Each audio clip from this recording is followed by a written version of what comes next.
You rolling? A couple just housekeeping things before we get rolling. There will be a quiz up today it's going to start at about 1 p.m.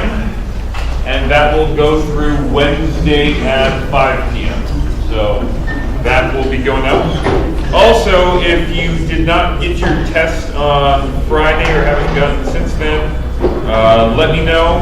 I'll have you just come to me to get it if you didn't get it. So I'm not taking up class time trying to find people and give them back. So let me know if you need that after class.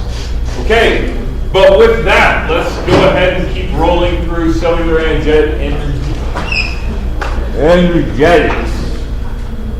Language. Okay, but it's okay. So we have one last thing to talk about in Kreb cycle before we move on to other wonderful wild things. The last thing on that is that we're producing 1 GTP per cycle, or 2 per glucose. So that's a guanine triphosphate. It's a lot like an ATP, but with a guanidine instead of an adenine. And we can use this to make an ATP. We can take a phosphate off of a GTP, put it onto an ADP, and make an ATP. So it's kind of a roundabout way to make one more ATP.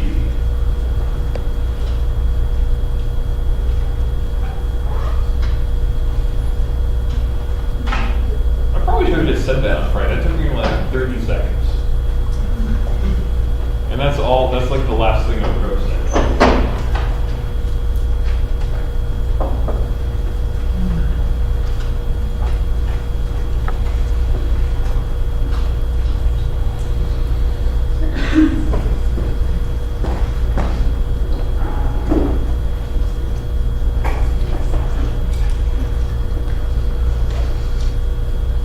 Okay. So now is the time you've all been waiting for. I know, like all quarters since the first day. I'm talking about the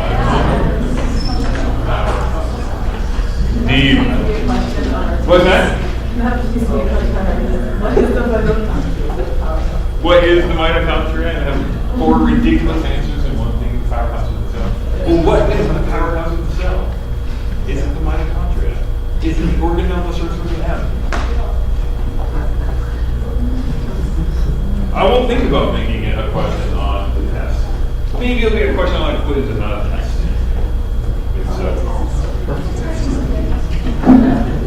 Okay, here we go. So this is a traditional kind of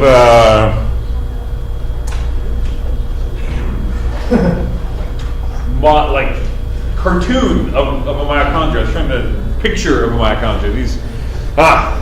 Eventually. And there's several major spots here that we need to talk about. In the first place, we have 2 membranes. We have this outer membrane, and then we have an inner membrane inside the outer membrane. Between the inner and outer membrane is this area called the intermembrane space. Just kind of like right here.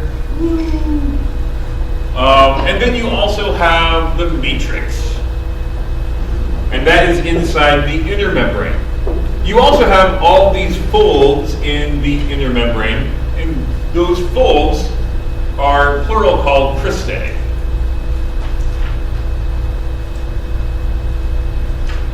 So let's talk about each of these kind of in turn. So first off, starting with the outer membrane. The outer membrane is about 50% lipid and 50% protein. So there is a lot of protein in the outer membrane. And this is going to be true for the inner membrane as well, but especially for the outer membrane. It's also very, very porous. Molecules of about molecular weight 100,000 or less can just readily pass through the outer membrane of the mitochondria. This is really, really porous. One of the things that facilitates this is a protein called porin, which is a large channel protein that is fairly indiscriminate in what it allows through. So a lot of different things.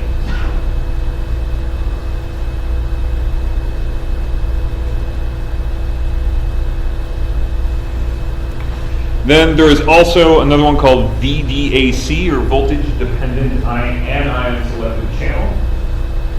Oh boy. Okay, not Chanel, it's channel. Voltage dependent anion selective Chanel. It wanted its own name. Yes. Yes. Or no. This is the same thing as porn. It's one of those days. This is the same as the porn.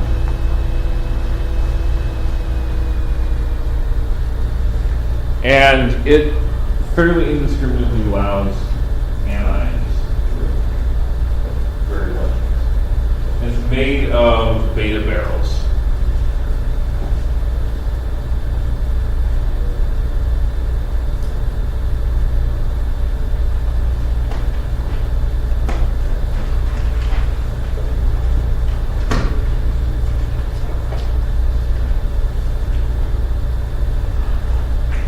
There's a lot of other proteins as well, particularly ones that are involved in lipid synthesis and epinephrine metabolism. Are several that are also on there, which I won't get too much more specific about.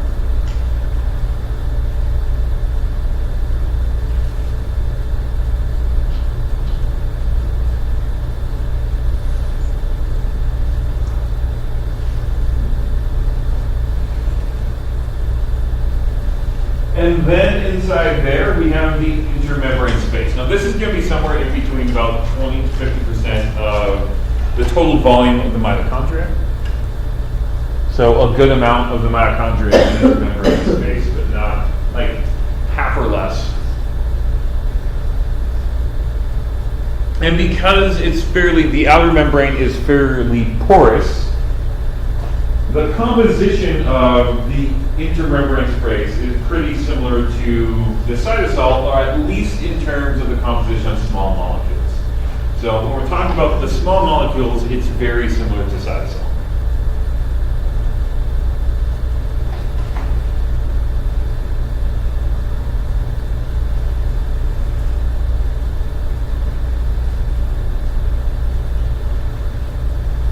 In terms of bigger molecules, however, it's fairly depleted in larger molecules. For instance, there's not that many proteins that are in the intermembrane space.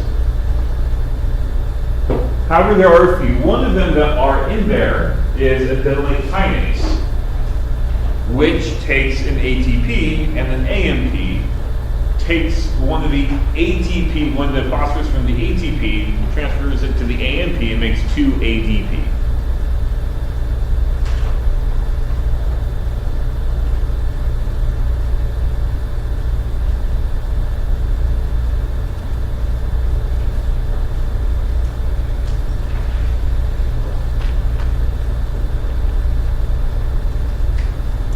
So the outer membrane is pretty protein rich for a membrane. It's about 50%. But the inner membrane is even more so. It has a lot more proteins, quite a few more proteins. Its composition is about 75% protein, 25% lipid. And notably, there's no cholesterol in the inner membrane. When you think about why there might not be any cholesterol in the inner membrane. What's that?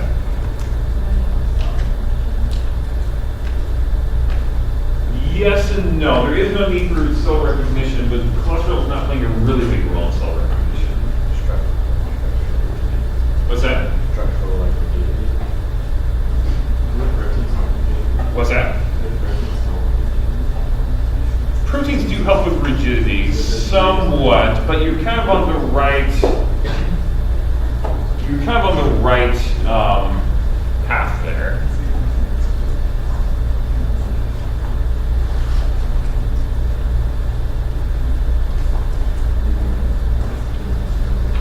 So it confers flexibility on the membrane, but also gives it strength, which you don't particularly need on the inner membrane. This is probably like the most protected. The inner membrane of the mitochondria is probably the most protected membrane that you have in your cell. It's not really exposed even to the cytosol. So you don't really particularly need strength in this intermembrane. The other thing that it does is that with cholesterol, you have a more flexible membrane. It is less fluid with more cholesterol. With less cholesterol, it is more fluid. So more cholesterol, less fluid. Less cholesterol, more fluid. And so this makes this intermembrane more fluid.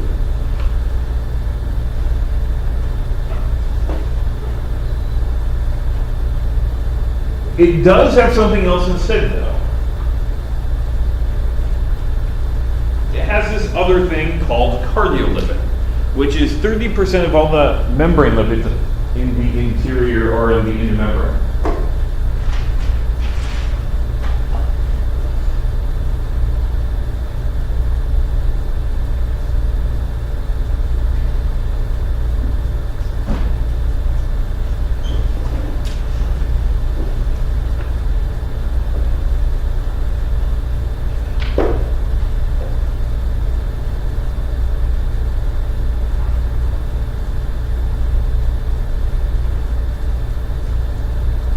Talk about cardiolipin. Cardiolipin is kind of crazy. It looks like this, where you have two, well, if they were by themselves, be diacylglycerols, attached by a phosphate to a third glycerol. So you have 3 glycerols, 2 phosphates, and 4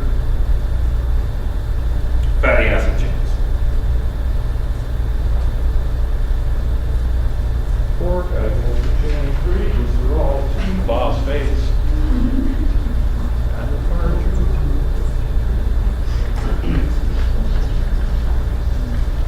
And now you will always know the composition of cardiolipin. You know, cardiolipin is really interesting because it makes the membrane very impermeable. So this membrane is really interesting. It's very fluid, but it's also very impermeable.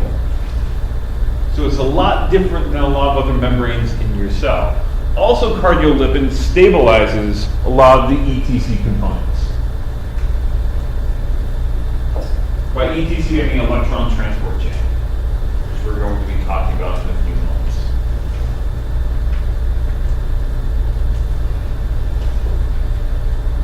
So the composition of the intermembrane is very unique, and its characteristics are very unique as well. Let's talk about some of the proteins that are there in the intermembrane. So we talked about Kreb cycle taking place in the mitochondria. Many of the Kreb cycle enzymes are in the intermembrane of the mitochondria. In addition, we also have the electron transport chain proteins as well. So there's quite a few electron transport proteins. There's also the ATP synthesis complex is there as well, which happens or uses essentially the proton gradient that we're going to be building up by the electron transport chain. Also have some carrier proteins to get things. Again, this is a very, very impermeable membrane, so anything that you get across is only going to get across by carriers. There are several carrier proteins. We also have steroid synthesis proteins.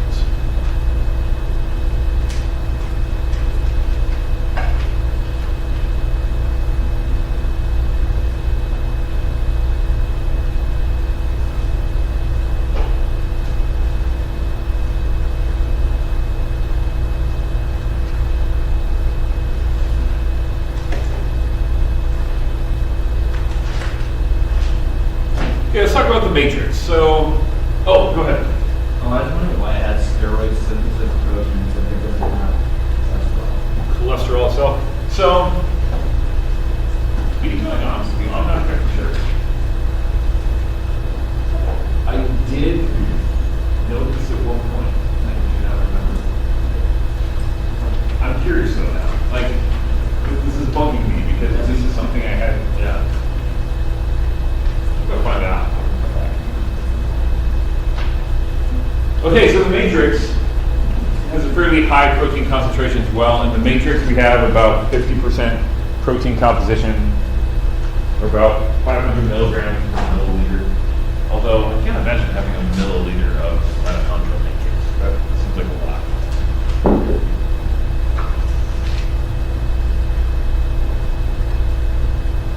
And again, in here, there are again some Kreb cycle enzymes on the interior of this. There is the pyruvate dehydrogenase complex, which is here as well. This is really big. And then we have some amino acid degradation enzymes and some beta oxidation enzymes.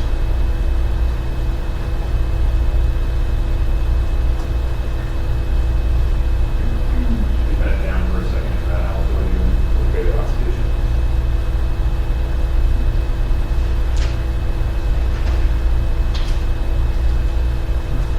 What did you say? The pyruvate dehydrogenase.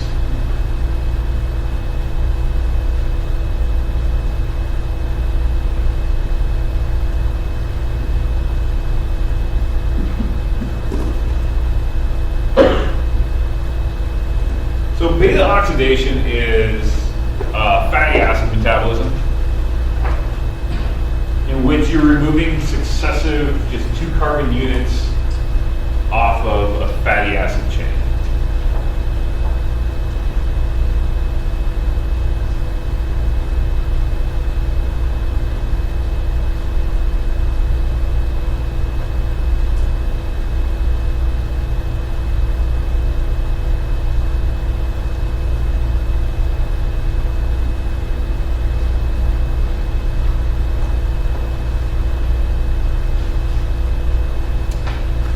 Then also inside the matrix we have there's DNA in there, RNA, and ribosomes. The mitochondria, now this is particularly interesting because there's not very many organelles that have DNA, RNA, and ribosomes inside of them. As you probably remember from general biology, the mitochondria is somewhat unique because it has its own genome.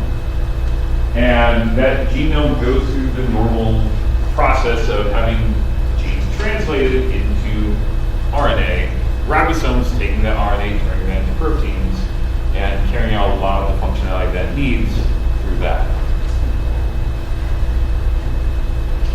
Okay, so let's talk a little bit more about the mitochondria. Normally, it's kind of like the idea that you get from a lot of images that's like this cigar-shaped thing floating around in the cell. So something like this, or sausage shaped, or jelly bean shaped. I've seen them. Like you get this idea that they're like this kind of normal shape that they're floating around somewhere in the cell, just doing their business. And the truth of the matter is that that's kind of a convenient fiction.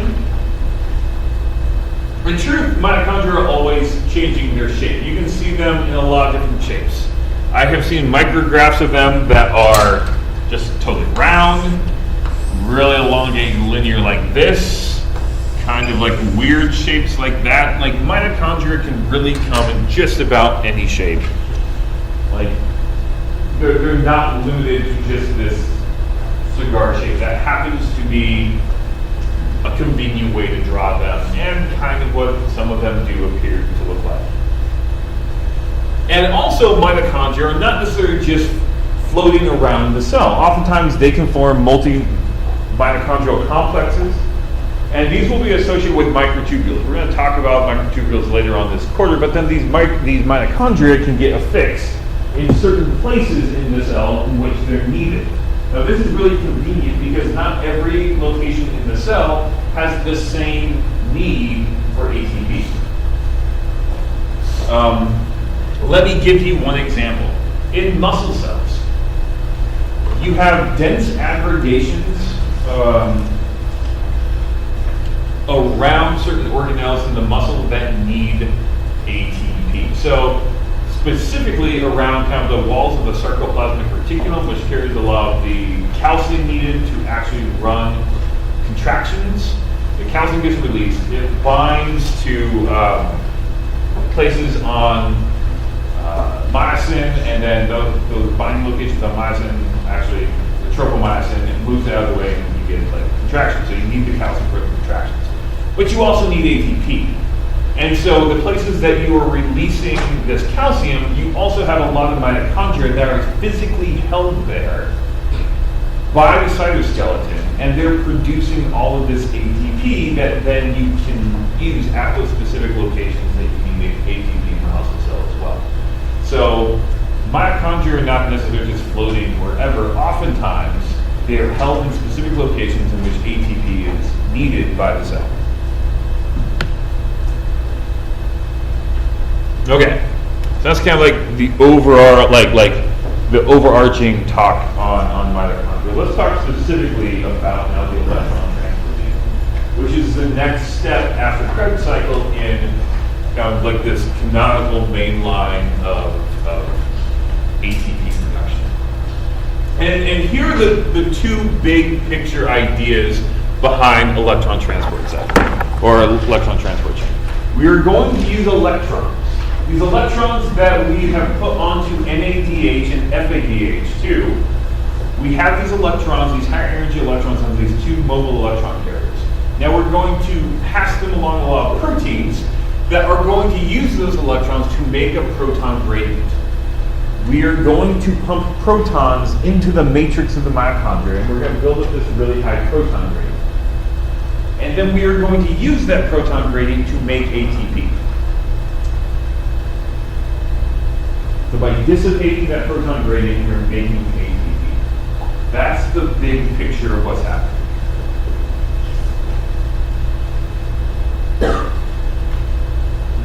And to kind of sum this up, this is a kind of overarching figure of this. Did I post this one on YouTube well, or is this the previous one? Was that? Okay, I'll put this one, after class today, I'll put this one up on YouTube well. So just really in a couple things here. You have NADH. NADH is going to be popped off onto several electron transport chain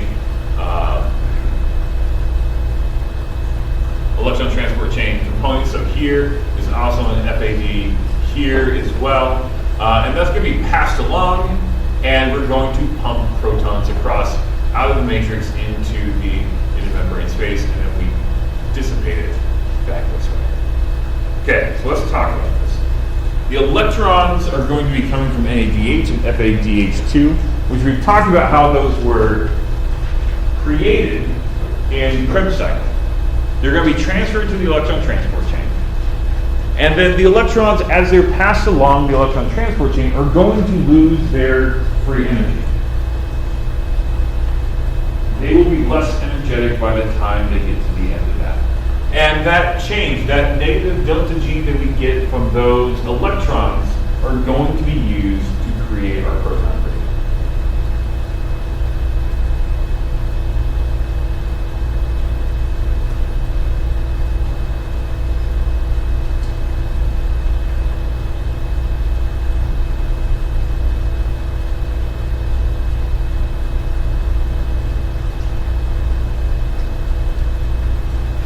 Okay, so all of the most of the molecules of the electron transport chain are on the inner membrane of the mitochondria.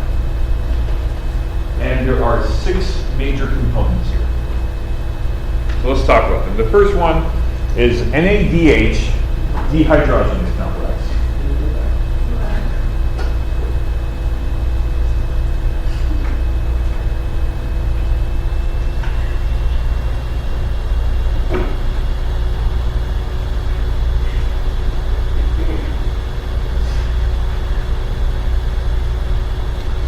So the first is the NADH dehydrogenase complex, or it's also sometimes known as complex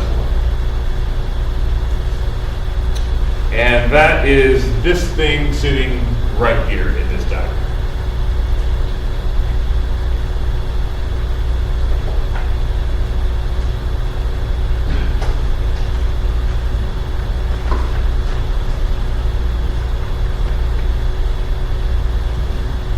It's a big protein. It has 42 polypeptides that make it up. 7 of those are coming from mitochondrial genes.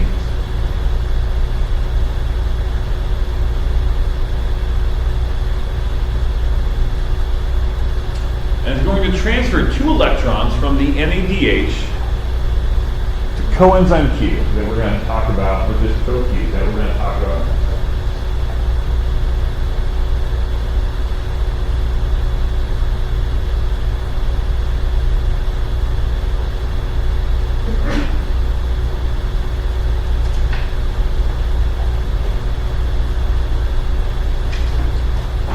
And then as those electrons are transferred, they're going to move to a lower energy state.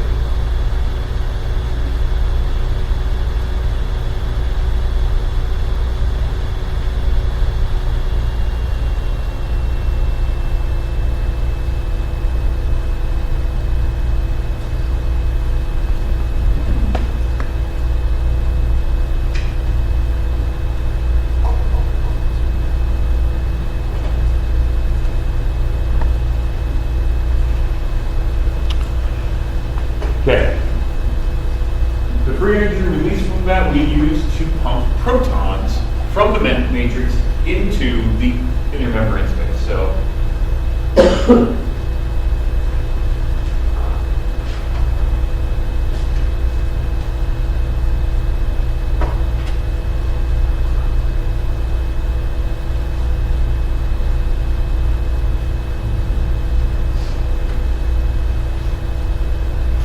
we're getting 4 protons per electron pair from this. Yes?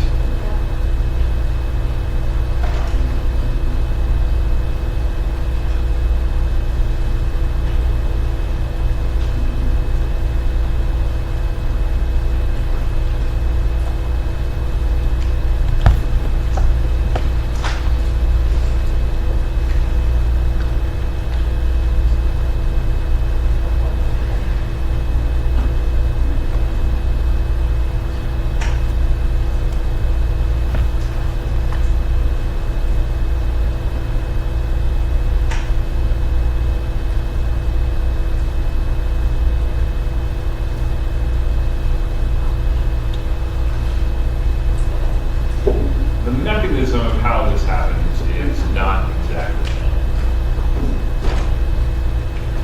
One thing that this does is this regenerates the NAD plus for glycolysis and Kreb cycle. So to continue glycolysis and Kreb cycle, you need to have a supply of NAD plus to be transformed into the NADH. Well, now that, you stop those 2 processes. And so this is regenerating the NAD plus for those processes.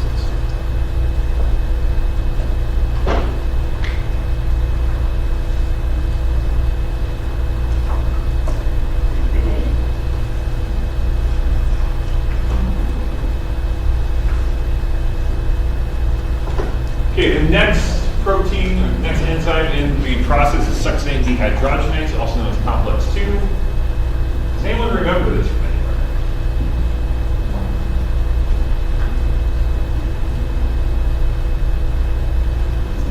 This is an enzyme that is shared with the Kreb cycle. So towards the end of the cycle, you have succinate being turned into fumarate, and this is the enzyme that is doing it.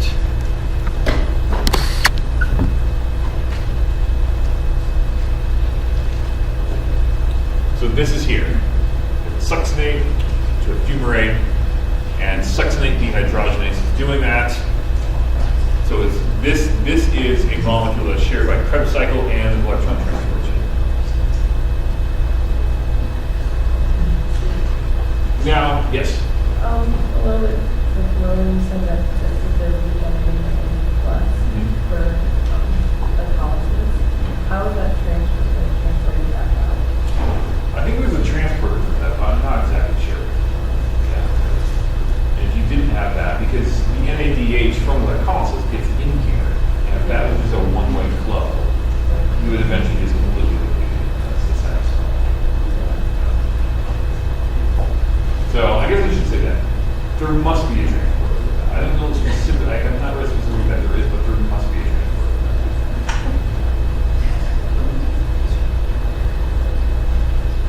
So, if you remember with the succinate dehydrogenase, one of the things that it does is it takes an FAD, which is a prosthetic group, and it turns into FADH2.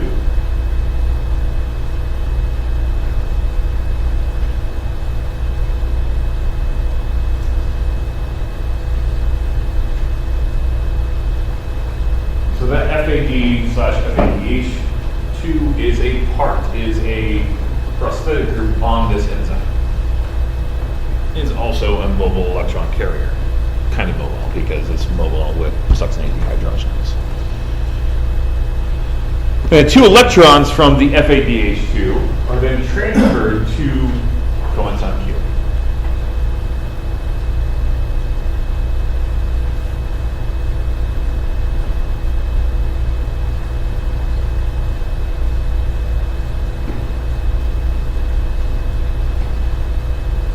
Now at this point, however, there is no proton pumping across the membrane. This transfer of electrons does not produce any pumping of protons. But, I mean, come on, what do you expect? It's both working in Kreb cycle and electron transport chain. You expect it to pump protons too? It's asking too much.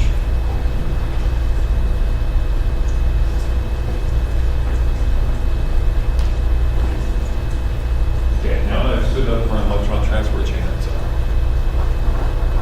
you can go on to coenzyme Q, which is also known as ubiquinone. Is this the third complex? This is not complex 3. No. Okay. This is CoQ. It's its own thing. What's that? No, it's the. It is the next component, but it's not complex 3. Oh, okay. Okay. Coenzyme Q is its own thing, but it's not a protein complex. In fact, it's not a protein.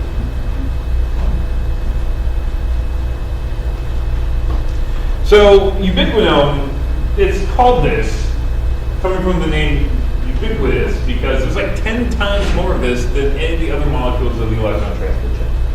There's a ton of CoQ.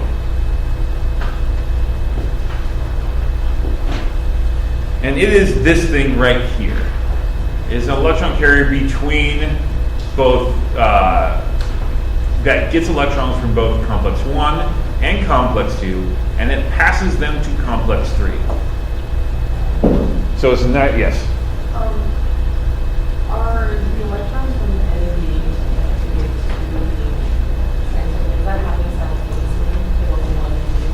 Yeah, they're coming from 1 and 2 simultaneously to CoQ. Does that make sense?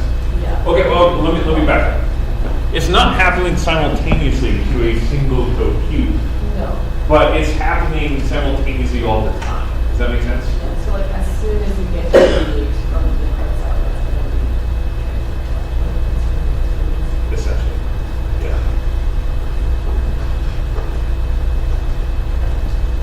It doesn't have to wait in line behind the succinate dehydrogenase. And the reason for that is we have tons of this. There's tons of CoQ in your membrane. But it's not complex 3 because it's not a protein complex. It's actually a lipid.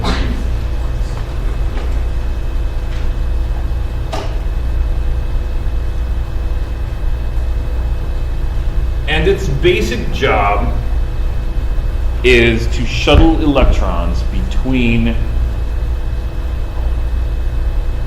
complex 1, complex 2, and then 2 complex 3. So just think about this for a second. There's a lot of it, so that's going to help it do this very quickly. How else might it do this really quickly? What else could help it do this job quickly? Have a gradient. What's that? Have a gradient. Well, yes, having a gradient will do it, yes. What's that? Well, yeah, yes, location does help. It's on the membrane together, yeah.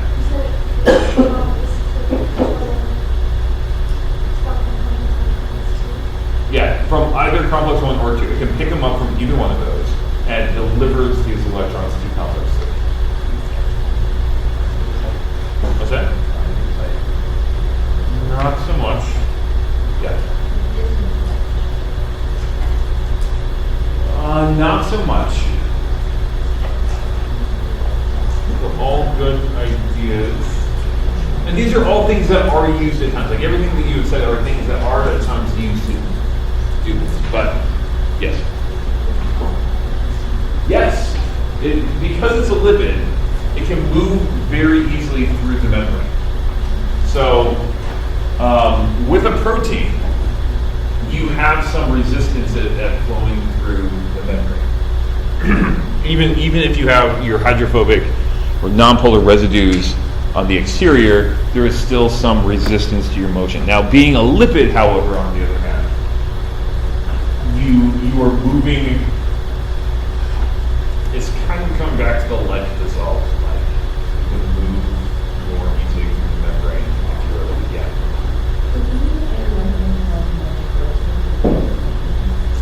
It does, but the lipid is still kind of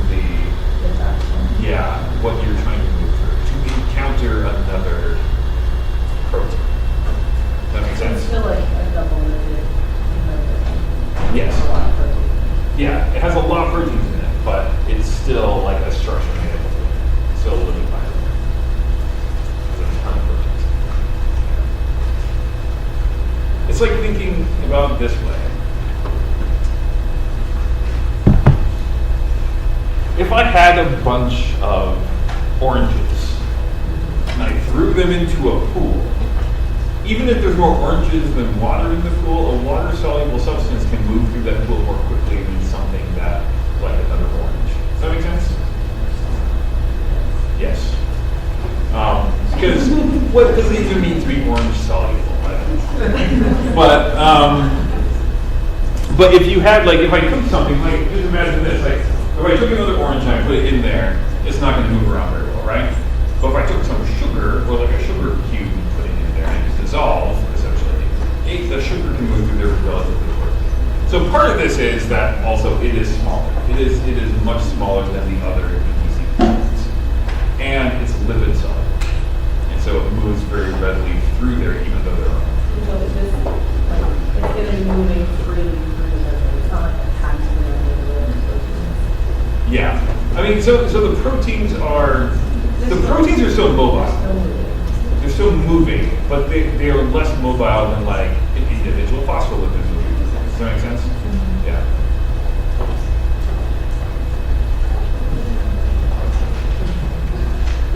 Okay, so again, Coenzyme Q is lipid soluble and mobile.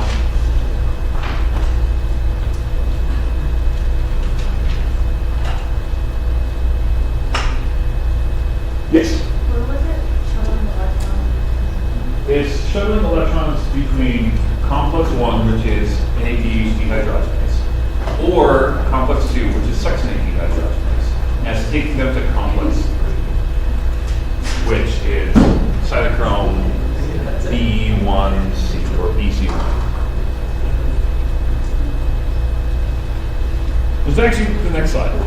It's taking 2 electrons from either succinate dehydrogenase, NADH dehydrogenase, and dropping them off to cytochrome BC1 complex.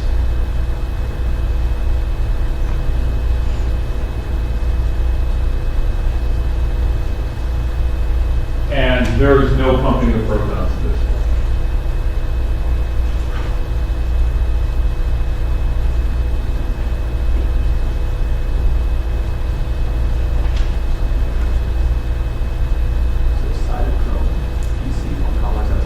That's complex 3. That's what we're going to talk about next.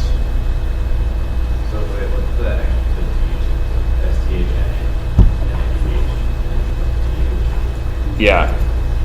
Okay, so it is SDH, which is succinate dehydrogenase. Then NADH dehydrogenase, which is nicotinamide adenine dinucleotide plus a hydrogen dehydrogenase, if you say it all out. Or complex 1. Like complex 1? Okay. Shuttles them to complex 3. So let's talk about complex 3.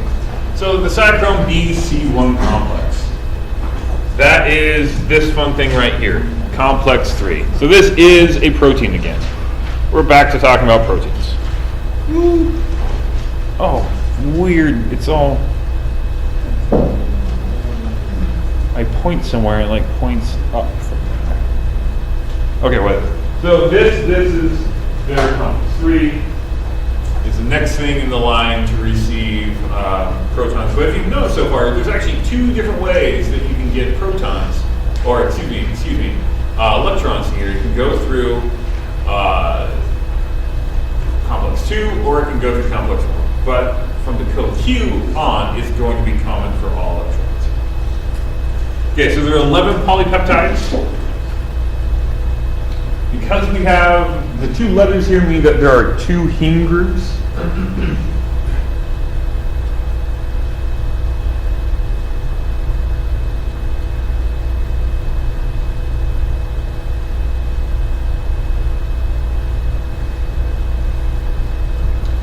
And it is going to take 2 electrons from CoQ and pass them on to Cytochrome C.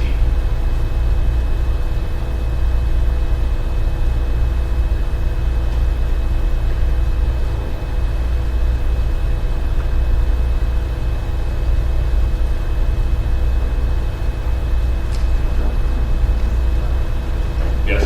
So why on one side of the EDC is there is complex 2, and on the other side of it it's a 1 and a 2? Well, okay, so that's just for the diagram, that's one side and the other side. Really, either of those two enzymes, or either of those two complexes can take electrons that were essentially liberated during Krebs cycle through two different pathways, either from an NADH or from FADH2.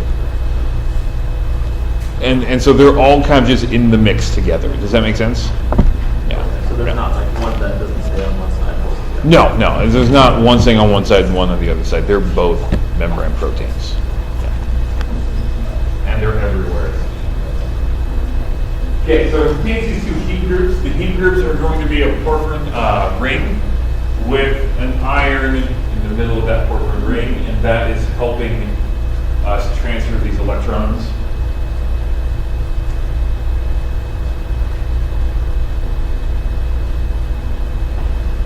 Cytochromes are something that you're going to see often in different kinds of electron transport chains because metals do a good job of helping to transfer electrons, to keep it really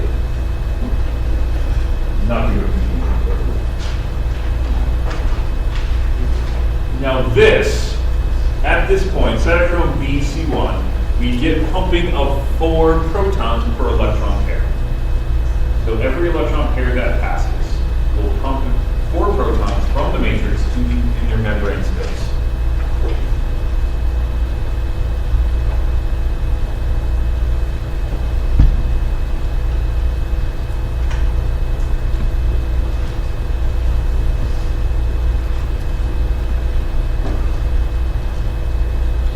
Okay.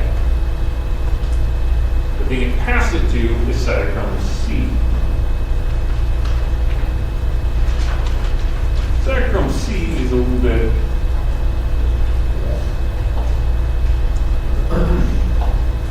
is actually a peripheral protein. Well, is associated with the membrane but not inserted into the membrane. Cytochrome C is another protein here. It's on the intermembrane space side, and it will pass electrons from complex 3 to complex 4. So this is not a complex.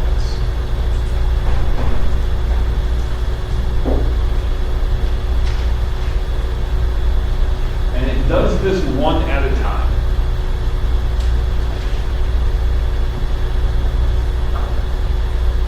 The cytochrome oxidase is, or sometimes called cytochrome C oxidase, is complex 4.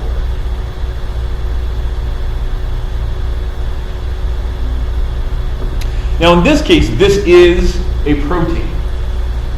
It's not a protein complex like the other ones that we're talking about, but it is a protein. And it has a heme group.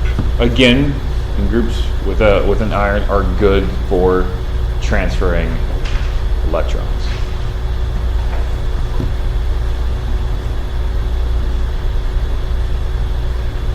And it is as I said before, it's a peripheral protein that's located on the intermembrane space side of the inner membrane.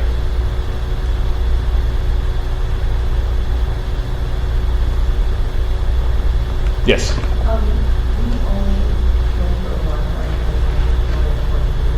Yes. That's really iron. Yes. So think about this for a second. This also, just being this electron carrier, also has to be very mobile. And this one being a protein, Cytochrome C, can help accomplish that because it doesn't actually have to essentially wade through the membrane. It is attached to lipids that are anchoring it into the membrane, so it's associated with the membrane. But Cytochrome C itself is not inserted into the membrane. And so this also is very mobile. It's small, and it's sitting peripherally on the intermembrane side of the intermembrane. What questions do you have on that part of electron transport chain?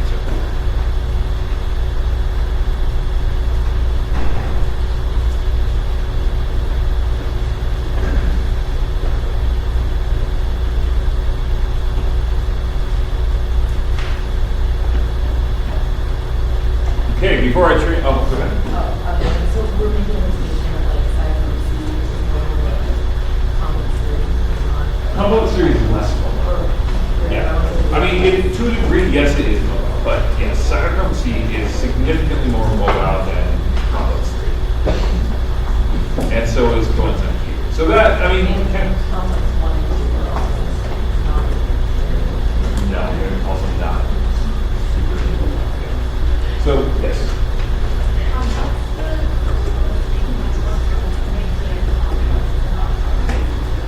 So it's a complex, usually if it has several different polypeptides that have different functions. And so in the case of all these complexes, they have the different function of passing electrons, and then that's also coupled then to the proton function. So you have multiple kind of functionality stuck together on multiple polypeptides. Yeah. So those how many peptides does complex 2 have? Or does it not? Does it have enzyme? It does have, I think it has 11, hold on, complex. Because complex 3 has 11 peptides. Yeah. Oh, succinate dehydrogenase, I don't know exactly how many that has. Yeah. But it does have that polypeptides. Yeah. Multiple. Well, all proteins has at least a polypeptide. It does have multiple polypeptides. I don't know how many. Yeah. Any other questions? Okay, with that, have a good rest of your Monday, and I will see you on Wednesday. Again, there will be a quiz going up at 1 p.m. today, and we will, that'll be due by Wednesday at 5. Yeah.